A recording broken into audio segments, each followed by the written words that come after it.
पशुपालक मित्रांनो नमस्कार. मी अरविंद पाटील.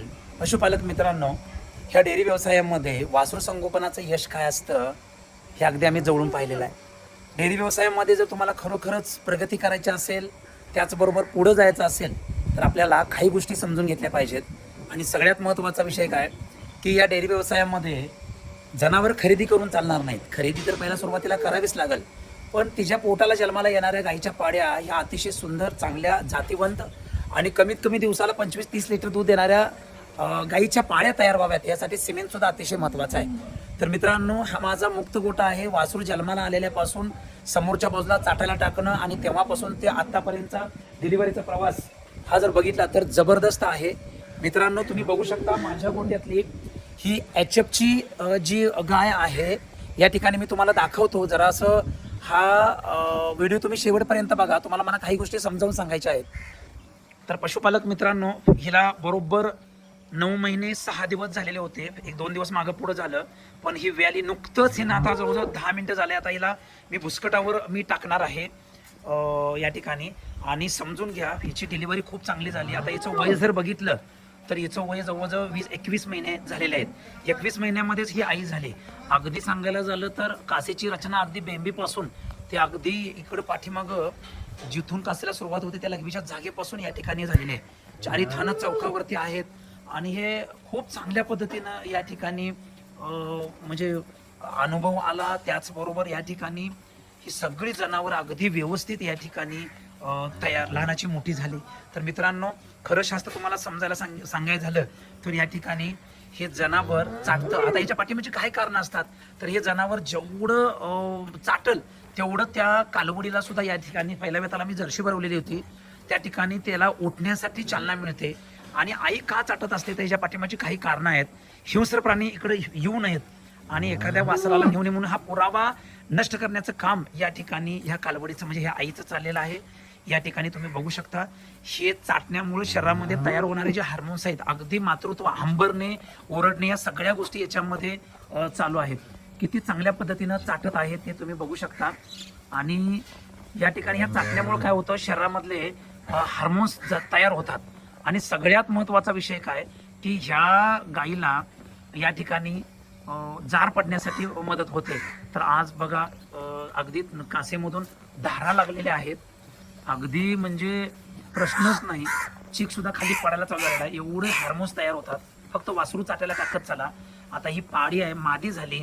आणि मुक्त गोट्याचा दुसरा एक फायदा असा आहे की गाईची किंवा म्हशीची किंवा रेडी पाडीची पहिली डिलिव्हरी ही अगदी सुखाची झाली पाहिजे आणि व्यवस्थित झाली पाहिजे. जागा फाटली नसली पाहिजे किंवा या सगळ्या गोष्टी झालेल्या पाहिजेत. आता हे का असं होतं किंवा का असे रिझल्ट मिळतात, आपण वासरू हात सुद्धा लावायची गरज नाही. मित्रांनो, जर मुक्त गोठा जर तुमच्याकडे असेल तर निश्चितपणाने असे रिझल्ट तुम्हाला बघायला मिळतात. याला म्हणायचं मातृत्व, याला म्हणायचं खरोखर म्हणजे प्रेम. तर ही कालवड 20-21 महिन्यामध्ये व्याली, म्हणजे तिचं वजन बघा, सांगायला झालं तर 11व्या महिन्यातच ती जवळजवळ आई बनण्याच्या ह्याला गेली, म्हणजे त्या टप्प्यावर आली. 300 किलोचं वजन झालं. अगदी तब्येत चांगली ठेवलेली होती, बरगड्या पूर्ण झाकलेल्या होत्या, प्युअर बॅच होतं. आणि आता हे मी ब्रिडिंगोच्या वृंदा ब्रिडिंगो डेअरी ॲपमध्ये सुद्धा मी ही नोंद केलेली होती. तर तिनं अचूक या ठिकाणी मला सांगितलं की आज उद्या तिची कालवडीची त्या डिलिव्हरी होणार आहे आणि तिला वेगळी स्वतंत्र बांधा. आणि नुकतंच आम्ही तिला या ठिकाणी वेगळी बांधली. आता नुकतंच पडलं. आता ह्या वासराला सुद्धा काय करायचं आहे, कोरड्या जागेवर ठेवायचं आहे, जेणेकरून आपल्याला तिला म्हणजे गुडघ्याला त्रास होणार नाही आहे. आणि प्युअर जर्शी भरवलेलं होतं पहिल्या वेथाला. तर आपल्याला खूप चांगली कालवड या ठिकाणी ही जी डिलिव्हरी झालेली आहे, अगदी दिवसा खूप सुंदर झालं की दिवसाच ही जी डिलिव्हरी झाली.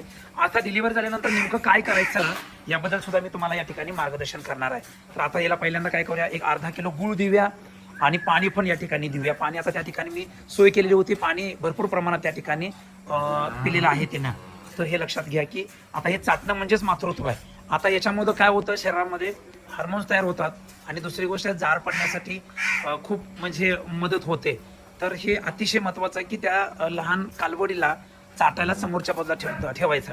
जार पडल्यानंतर आता या गाईचं काय करायचं, आपण ही कालवड वेगळी करायची आहे. म्हशीमध्ये आपल्याला काम करायचं असेल तर काय करायचं, म्हशीचं वासरू कमीत कमी 3 ते 4 दिवस समोरच्या बाजूला चाटायला टाकायचं. कारण आईचा सुगंध बाळाला आणि बाळाचा सुगंध आईला, ही संकल्पना अतिशय महत्त्वाची आहे.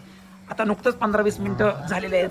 आता आम्ही गोठ्यामध्ये आल्यानंतर हे झालं. आता तिची नाळ पण या ठिकाणी आपल्याला बांधायची आहे. हे सगळं तुम्ही हा व्हिडिओ शेवटपर्यंत बघा. काय काय गोष्टी समजून सांगायच्या ते आम्ही तुम्हाला समजून सांगायचा प्रयत्न करतो या व्हिडिओच्या माध्यमातून.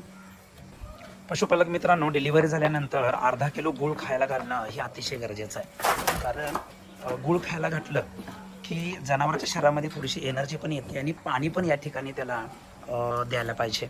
पाणीसुद्धा या ठिकाणी पाजणं अतिशय गरजेचं असतं. कारण जनावराला डिहायड्रेशन होऊ नये म्हणून गूळ देणं आणि त्या जनावराला चाटायला ठेवणं हे अतिशय महत्त्वाच्या गोष्टी आहेत. तर पशुपालक मित्रांनो, तुम्ही सुद्धा अशाच पद्धतीनं गाई म्हशीचं व्यवस्थापन या ठिकाणी करायला पाहिजे. कारण कसं होतं, अर्धा किलो गूळ दिल्यानंतर काय होतं, थोडं आता गूळ म्हणजे फक्त एनर्जी सोर्स आहे, बाकी याच्यातनं फार मोठं काय काम नाही आहे याच्यामध्ये. तर प्रत्येकानं समजून घ्यायचं की गूळ खायला देणं एक अर्धा किलो पाऊण किलो गूळ द्यायचा.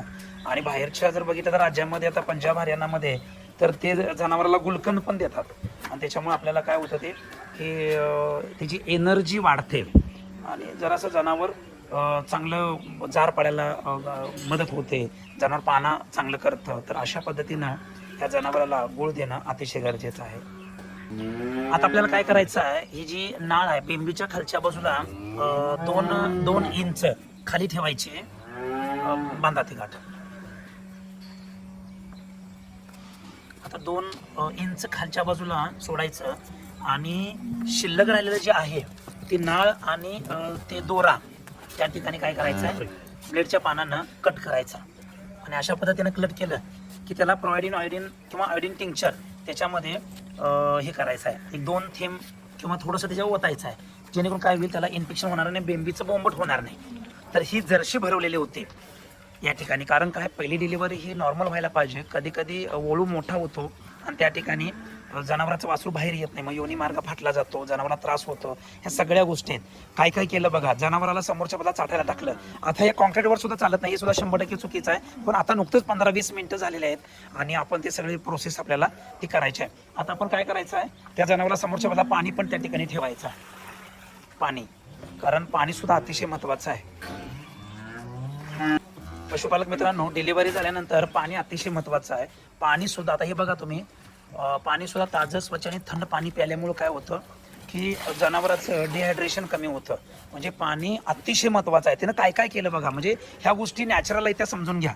चाटणे हा प्रकार म्हणजे आईचा सुगंध बाळाला आणि बाळाचा सुगंध आईला हे देणं अतिशय गरजेचं आहे. कारण काय होतं, हार्मोन्स आणि हे हंबरणं ओरडणं आरडणं जे आहे हे इतकं चांगल्या गोष्टी आहेत. आता ही जी जार सुद्धा मित्रांनो सांगायचं झालं तर 3.5-4 तासाच्या आतच पडणार, कारण इतके हार्मोन्स याचे तयार होणार आहेत. तर हे अतिशय गरजेचं आहे. आता हे बघा, याला पाण्याची गरज असते. तुम्हाला वाटतं जनावर पाणी पित नाही, आणि चाटल्यामुळे काय होतं, 40-45 मिनिटांमध्ये ही कालवड सुद्धा या ठिकाणी उभी राहू शकते. म्हणजे ही आईकडे ताकद आहे की त्या कालवडीला उभं करण्याची. तर हे अतिशय महत्त्वाचं आहे की तुम्ही प्रत्येक पशुपालकांना या ठिकाणी अशा टिप्स दिलेले जे आहेत त्या तुम्ही करणं गरजेचं आहे. आता हे दूध सुद्धा टपकणं, दूध गळणं सुद्धा किती महत्त्वाचं आहे बघा. म्हणजे हे याच्या पाठीमाग काय आहे, मातृत्व अतिशय महत्त्वाचे आहे. आता या चिकाच्या सांगायला झालं तर चिक आहे, चिक कडक झालेला किंवा तिथे हे झालेलं आहे बघा तुम्ही, 2.5 इंचाचे आहेत आणि त्याच्यातनं दूध खाली या ठिकाणी पडत आहे. आता ही कासाची रचना आहे, किती चांगल्या पद्धतीनं या ठिकाणी या गाईची डिलिव्हरी झालेली आहे, अगदी निवांत. आणि याचं सगळं श्रेय देईन मी, हे एवढं जातीवंत जनावर भरवताना या ठिकाणी आम्ही लक्ष दिलं, त्यामुळे ही कालवड तयार झाली. आणि ही कालवड लवकरात लवकर ह्या अशा मुक्त गोट्यामध्ये सोडल्यामुळं ह्या सगळ्या गायी आमच्या अशा तयार झाल्या, रेड्या तयार झाल्या. आणि म्हणूनच हे वासरू संगोपनातलं मोठं यश या ठिकाणी आपल्याला मिळतं. ह्या कालवडींच्या मुळे आणि अशा संगोपनामुळं काय केले हो, ह्या जनावराला मुक्त गोट्यामध्ये 24 तास पाण्याची सोय, पोट भरून हिरवा चारा, सुका चारा, वेळच्या वेळी मिनरल मिक्सचर, दररोजच्या दररोज 3-4 महिन्यातून एकदा जंताचं औषध, लसीकरण प्रॉपर केलेले आहेत. आणि या सगळ्या गोष्टी असल्यामुळे हे आनंद आहे. आणि बघा तुम्ही, निसर्गाच्या सानिध्यामध्ये ही सगळी जनावर आहेत. असं नाही की फारच मोठे जास्त पैशाची गुंतवणूक केली आहे. माझं प्रत्येक पशुपालकाला मत असतं की तुम्ही गोठ्यामध्ये जास्त पैसे लावू नका, कारण अजिबात ते पैसे निघणार नाहीत. कारण गोठ्यामध्ये जेवढा तुम्ही हवेशीर गोठा, निवांत गोठा कराल तितकं चांगले रिझल्ट आहेत. आता बघा, त्या गायीनं म्हणजे व्हिडिओ बनवता 15-20 मिनिटात, अर्ध्या तासातच त्या पाडीला उभं केलं. म्हणजे ती कालवड उभं करणं सुद्धा आईचं काम आहे. म्हणजे कालवड उभं करणं, त्याचबरोबर तिला चाटत राहणं, हार्मोनल सगळ्या गोष्टी अगदी नॅचरली होत असतात. चाटल्यामुळं मातृत्व जागाने एक सुद्धा पार्ट त्या कालवडीचा सोडणं ह्याला म्हणायचं आई, ह्याला म्हणायचं मातृत्व. कारण त्या कालवडीनं म्हणजे त्या गायीनं म्हणजे त्या आईनं आपल्या बाळाला चाटता चाटता एकही पार्ट तिचा असा ठेवला नाही की धुवायची गरजच वाटलेली नाही.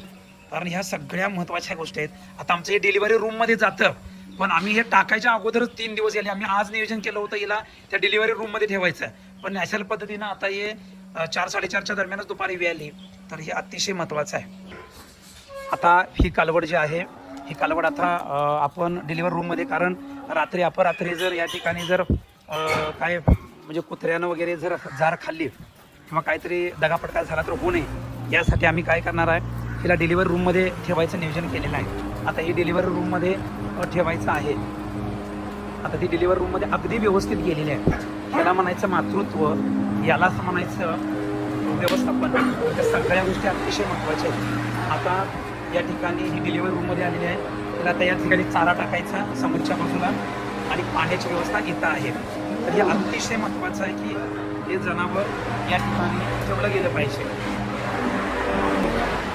डिलिव्हरी झाल्यानंतर लहान वासराच्या पायामध्ये बसून त्याच्यावरती ठेवायचं आहे. म्हणजे ह्या कॉन्क्रीटवरती तिचे जे पार्ट आहेत, जे गुडघे आहेत, हे घासता कामा नयेत आणि त्याला जखमा होता कामा नये, यासाठी हे अतिशय महत्त्वाचं आहे. तर आपल्याला हे वासरू त्याच्यावर ठेवायचं आहे, उबदार जागेला ते राहील आणि जेणेकरून आपल्या कालवडीला काय होणार नाही, म्हणजे दुखापत काय होणार नाही. हे अतिशय महत्त्वाचं आहे.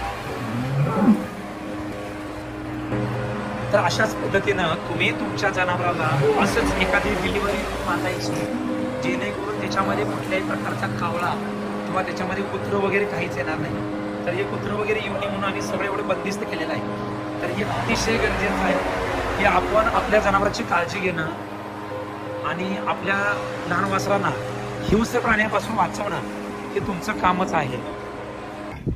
मित्रांनो, 4-4.5 तासानंतर ह्या जनावराच्या जार या ठिकाणी लोंबत आहे.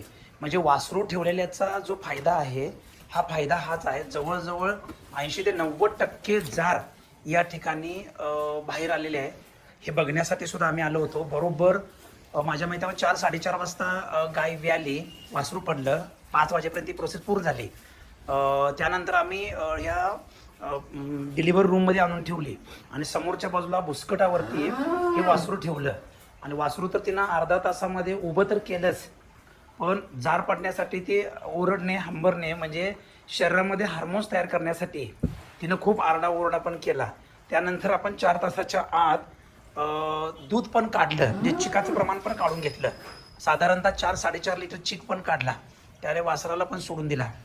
आता थोडंसं शिल्लक राहिले जार, ती पण आता मला वाटते काही क्षणातच आता पडून जाईल. तुम्ही बघू शकताय एकदम म्हणजे एकदम काठावर राहते आहे. पडणारा सुद्धा शॉट आपल्याला मिळू शकतो. तर हे दाखवण्यासाठी म्हणजे हा रिझल्ट मुक्त गोट्याचा आहे आणि हा रिझल्ट चांगल्या व्यवस्थापनाचा आणि हा रिझल्ट ह्या वासरू संगोपनामध्ये जे तयार केलेलं काम आहे हे खूप सुंदर आणि खूप चांगल्या पद्धतीने होतं. म्हणूनच या ठिकाणी आपल्याला हे असं मिळालेलं आहे. तर पशुपालक मित्रांनो, आता हे जनावर आपल्याला म्हणजे डिलिव्हरी नॉर्मल झाली, पहिल्यांदाच तिची आई पण जे होतं ते पहिल्यांदाच होतं. सगळ्यात महत्त्वाचं ती नॉर्मल आहे. तिनं गुळ पण खाला, 15-20 लिटर पाणी पण प्यालं आणि हे वासराला ह्या बिचाऱ्याला चाटता झाली पडली बघा. म्हणजे खूप चांगलं झालं की जार पडून गेली. हा शॉर्ट्स मिळवण्यासाठी मी अमरदादा तर आता ही एवढी प्रचंड अशी जार पडलेली आहे, 8-8.5 देठासकट पडलेला आहे. हा देठ पण त्याच्यामध्ये आहे आणि आता ही गाय त्याच्या आयुष्यामध्ये हिचा पुनर्जन्म या ठिकाणी झालेला आहे असं समजूया. तर मित्रांनो, अशाच क्वालिटीच्या रेड्या पाड्या, अशाच क्वालिटीचं व्यवस्थापन असं सगळं करा. आता हे ट्रॉलीमध्ये टाकूया, हे नष्ट करायला पाहिजे. हा जार सुद्धा खाऊ द्यायचा नाही आहे. तर यासाठी आम्ही अगदी बारकाव्यानं, मी असेल, अमरदादा असतील, हे सगळं बघत असतो आणि हे करत. आता हे ट्रॉलीमध्ये टाकायचं आहे. इथं समोर ट्रॉली आहे, ह्या ट्रॉलीवरती टाकायचं आहे. अशाच पद्धतीची जर तुम्हाला माहिती किंवा मार्गदर्शन जर पाहिजे असेल तर निश्चितपणानं आपल्याला 2 दिवसाचं आमच्याकडे प्रशिक्षण असतं. त्या प्रशिक्षणासाठी या त्याचा सहभाग घ्या आणि तुम्ही जास्तीत जास्त दुग्ध व्यवसायामध्ये खूप चांगली प्रगती करा. निश्चितपणानं डेअरी व्यवसायामध्ये काही अपडेट आपण केले पाहिजेत, शिकले पाहिजेत आणि तुम्ही पारंपरिक पद्धतीच्या व्यवसायामधनं सेमी ऑटोमायझेशनमध्ये आलं पाहिजे. मुक्त गोठा, मिल्किंग मशीन, त्याचबरोबर सायलेज किंवा अन्य काही गोष्टी आहेत ब्रिडिंगच्या, ह्या सगळ्या तुम्ही प्रॉपर केल्या पाहिजेत, तरच डेअरी व्यवसायामध्ये यश मिळणार आहे. अन्यथा तुम्हाला यश कमी मिळेल आणि तुम्हाला खरोखर नाराजीचा सूर या ठिकाणी येणार आहे. तर माझी विनंती अशी राहील की डेअरी व्यवसायामध्ये काम करायचं असेल तर तुम्ही 100% चांगल्या गोष्टी, नवीन या जनावरांच्या नोंदीसुद्धा चांगल्या ॲपमध्ये तुम्ही या ठिकाणी ठेवल्या पाहिजेत. चांगल्या गाई म्हशीची पैदास या ठिकाणी केली पाहिजेत. आणि सगळ्यात महत्त्वाचं हिरवा चारा, सुका चारा, या खूप काही गोष्टी तुम्हाला या ठिकाणी महत्त्वाच्या आहेत. तर कसा वाटला व्हिडिओ जरूर कळवा. धन्यवाद. जय हिंद, जय महाराष्ट्र.